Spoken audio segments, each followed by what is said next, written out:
This is News 25 with Deanna O'Donnell and Stacy Jensen. News 25, local news you can count on. News is brought to you by J.K. Nelson Law. Give them a call, 727-9900. Welcome to News 25. We hope you had a wonderful weekend. I'm Deanna O'Donnell. I'm Stacy Jensen. It's Monday, March 21st. Well, construction of a new off-highway vehicle park at the Pahrump Fairgrounds will soon be underway. Local officials, dignitaries, and representatives from the Pahrump Off-Highway Vehicle Park Advisory Committee got together Saturday to break ground on the new project. 100 acres on the south end of town, west of State Route 160, across from Spring Mountain Motor Resort and Country Club. Right now, there's little there but the fireworks launch site, but work will soon be underway on a new off-highway vehicle park. About $275,000 is budgeted for the project, with grant funding covering $150,000 of that cost. Nye County Public Works and the town of Pahrump are assisting the Pahrump Off-Highway Vehicle Park Advisory Committee with construction of the park. This fairground started at 427 acres of nothing, and it's growing every single year.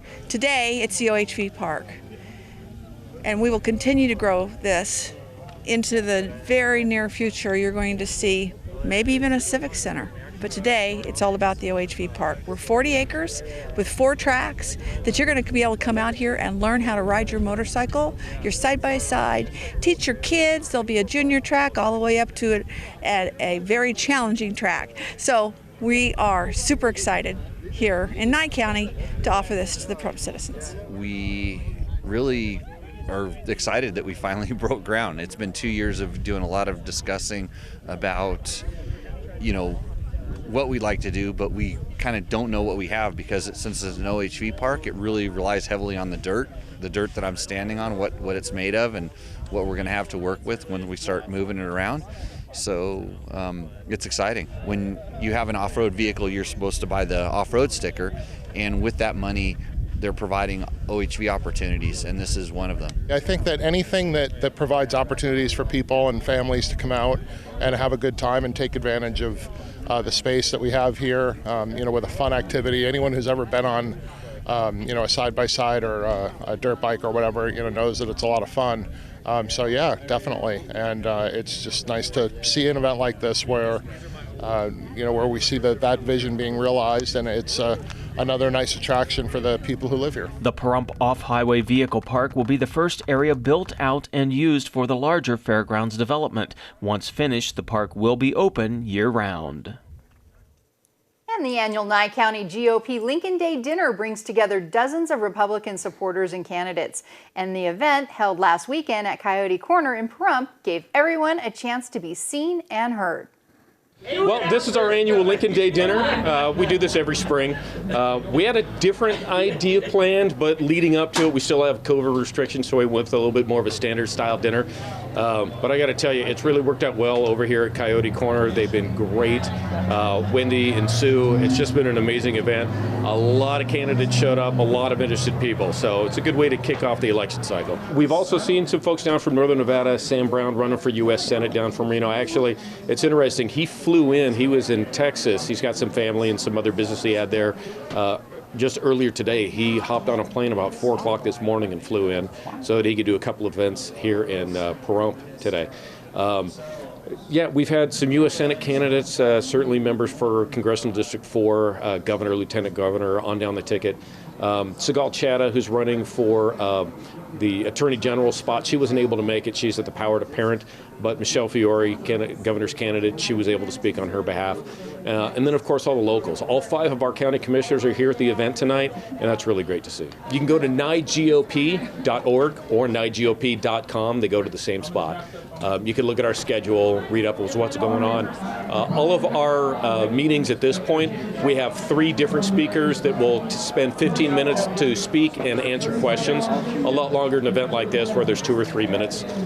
So you get a chance to chat with them and actually interview them or go outside and chat afterwards and have a little bit of one-on-one time with them. We're going to be interviewing a lot of candidates that are from the county level on down. The state's going to be doing from assembly on up. And we're going to be putting out a report card based on our county platform, the principles for the GOP and such as that. And we're going to publish that information so people have an idea based on our benchmark for candidates, how we feel about the various candidates that are running for local offices. We're always looking for volunteers and donations. Again, everything nigop.org. You can volunteer there, you can donate there. We do a lot of fun stuff too. We've done a couple of poker runs, motorcycle and classic car poker runs. We're going to be doing another one, our second annual. It'll be the Ride for Liberty, and that'll be on July 2nd on Independence Day weekend. So look forward for that. The Northern Nye County Hospital District announces that they have secured funding for a new hospital in Tonopah, Nevada. Nevada Congressman Stephen Horsford secured $2 million for that hospital district to assist with upcoming facilities and equipment expenditures. Congressman Horsford was the requester for 9 community projects totaling almost $9 million throughout Nevada's 4th district, of which the hospital in Tonopah was one. The funding listed for facilities and equipment will be used in the first phase of the construction, which includes demolition of the old facility. It will also cover the cost of equipment needed in the short term to allow more services at the district's rural health clinic in Tonopah, which will eventually transition to the new hospital facility. After several examinations and studies, it was determined that the previous building was not only unusable, but the cost to remodel the structure was comparable to the cost to rebuild a new facility. And the state of Nevada is announcing that the minimum wage increase is on the horizon. The state has a 2-tier minimum wage system based on qualifying health benefits being offered to employees. For the period covering July 1st of this year through June 30th of 2023, the minimum wage rate will be $9.50 per hour if the employee is offered qualifying health benefits and $10.50 per hour if the employee is not offered those benefits. An increase in the minimum wage will also increase the daily overtime rates for the same period beginning July 1st, except for those employees exempted from overtime.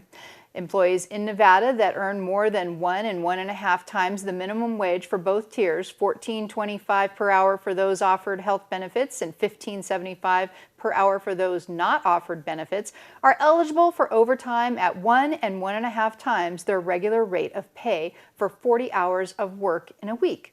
For employees that earn less than the amounts listed above, in addition to overtime pay after the traditional 40-hour week, Nevada law also provides for overtime pay at 1 and 1.5 times an employee's regular rate of pay for working more than 8 hours in a 24-hour period.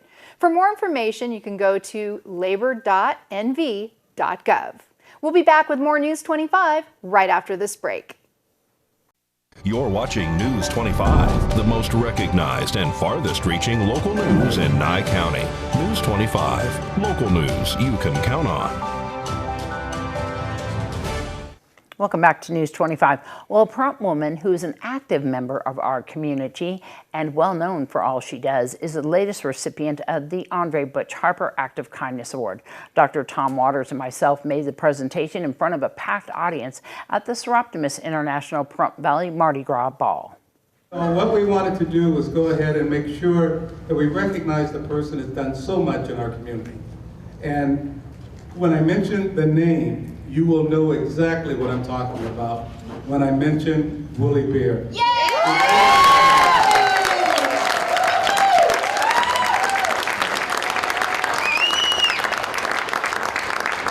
And while Willie is coming up, I'm going to read the plaque. It says, in memory of Andre Butch Harper, and I think everybody remembers him and how much he did for our community. The Act of Kindness Award presented to Willie Beer. Thank you for your tireless efforts throughout the years to improve our community. From the citizens of Pahrump, Nevada, no act of kindness is ever wasted. And Willie, as long as I've known you, I've always wanted to give you this award. So well deserved.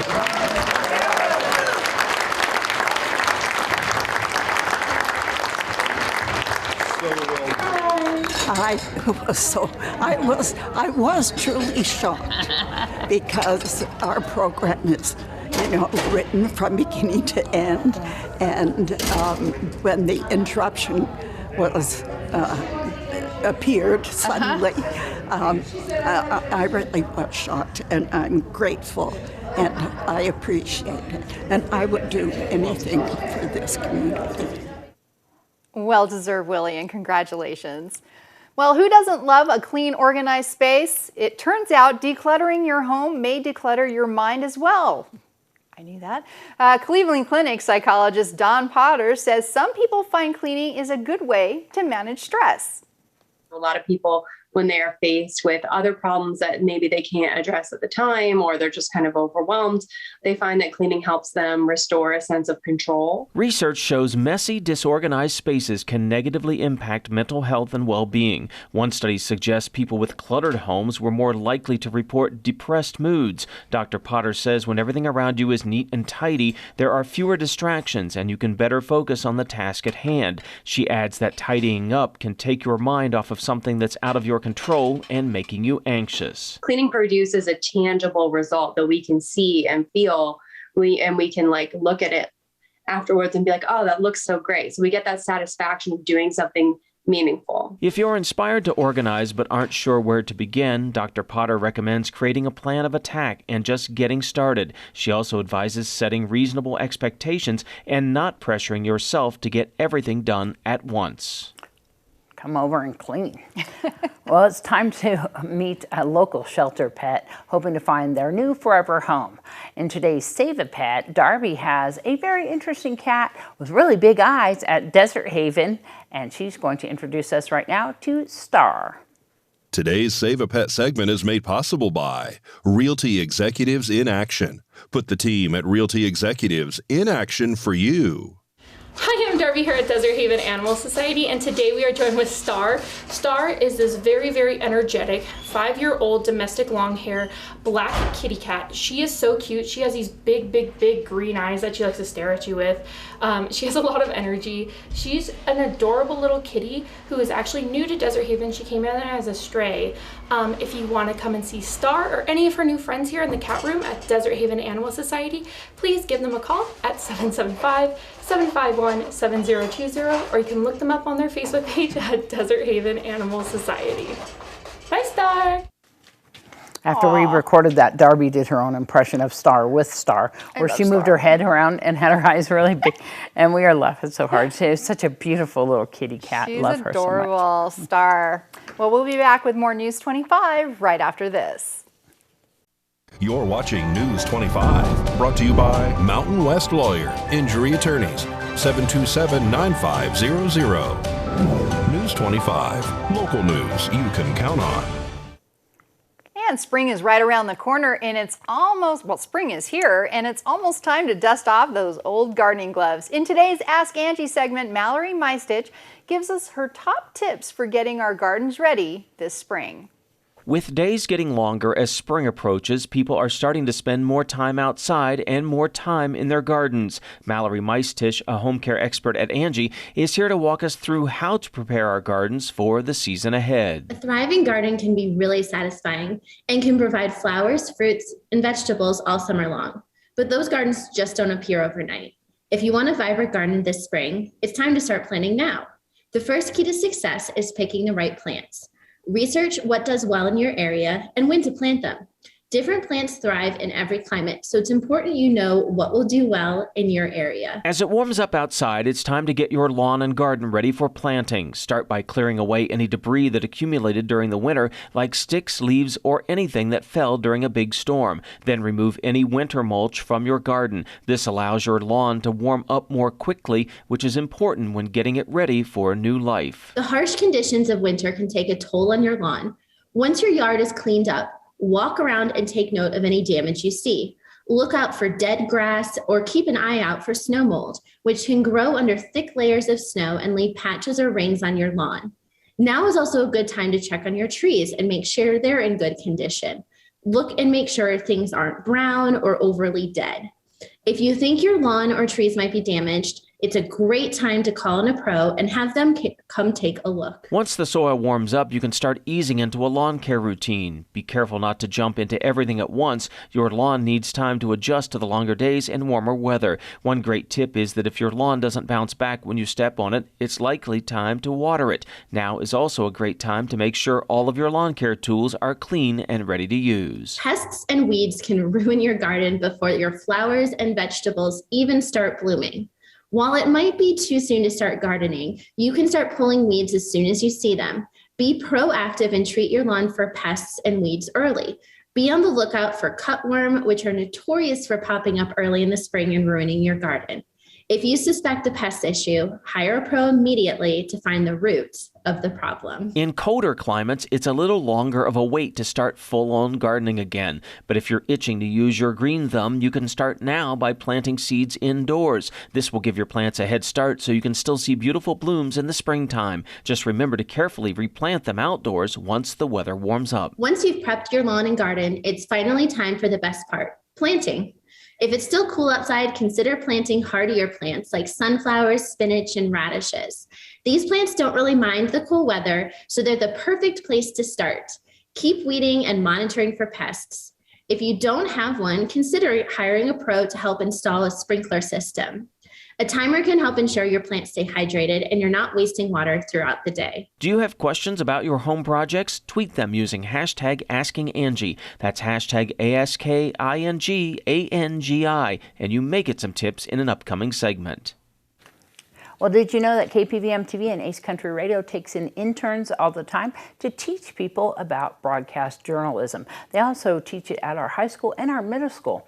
It's possibly the best way to learn about something is to experience it. And that's especially true at an all-girl high school in Washington, D.C. Students there are finding out about the world of broadcast journalism through the production and weekly show and segments. As Kim Martinez reports, it's not only exposing students to the possibilities of a career in journalism, but inspiring them as well. It's like colors and everything. I love it. I love how we can all come together with like different ideas. All of those ideas go into producing a weekly broadcast at Elizabeth Seton High School in Washington, D.C.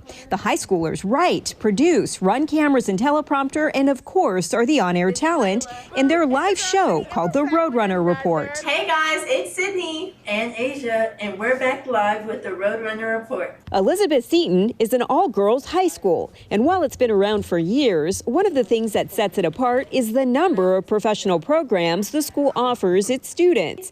The students taking the broadcast journalism class are well aware of how lucky they are to have these professional resources. I came to the open house like 7th grade and I saw this room and I was like, oh my gosh, this is what I want to do. Can you see the teleprompter okay? A small but professional broadcast quality studio is literally at the end of their classroom, and this is where the magic happens. Did you know that before we had this broadcast journalism program, Seton had the video club in the 80s? We're extremely privileged to have this type of like technology. Led by broadcast journalism teacher Jessica Wilson, the girls each get a wide range of experience. The girls use the virtual studio, but we do have small DSLR cameras, so they're out covering sporting events, covering other events, interviewing staff and students throughout the community, and using their laptops to edit those stories together and create content for our show. Shooting projects such as the school's dance team in action, then editing and producing the Roadrunner Report is how the students, many of whom are seniors choosing their colleges, are finding out if a career in broadcast journalism is something they want to pursue. All of my schools are focused on journalism, so I think that's what I'm going to stick to. Actually, this class made me realize that I want to pursue journalism as a career goal. But whatever these students decide to do, their instructor believes the experience and the exposure is invaluable. Whatever we choose to do in our career paths, we have to present, we have to be professional, we have to talk to people. So it's hopefully preparing them for whatever path they decide to take. Thanks for watching, Roadrunners, and have a great rest of your day. Kim Martinez reporting. News 25 WeatherCam is brought to you by Lerner and Rowe Injury Attorney's Office in Pahrump. In a wreck, need a check? Call 702-877-1500. And as we head on to this break, we'll have your weather right after. We'll be back in just a moment. Yep.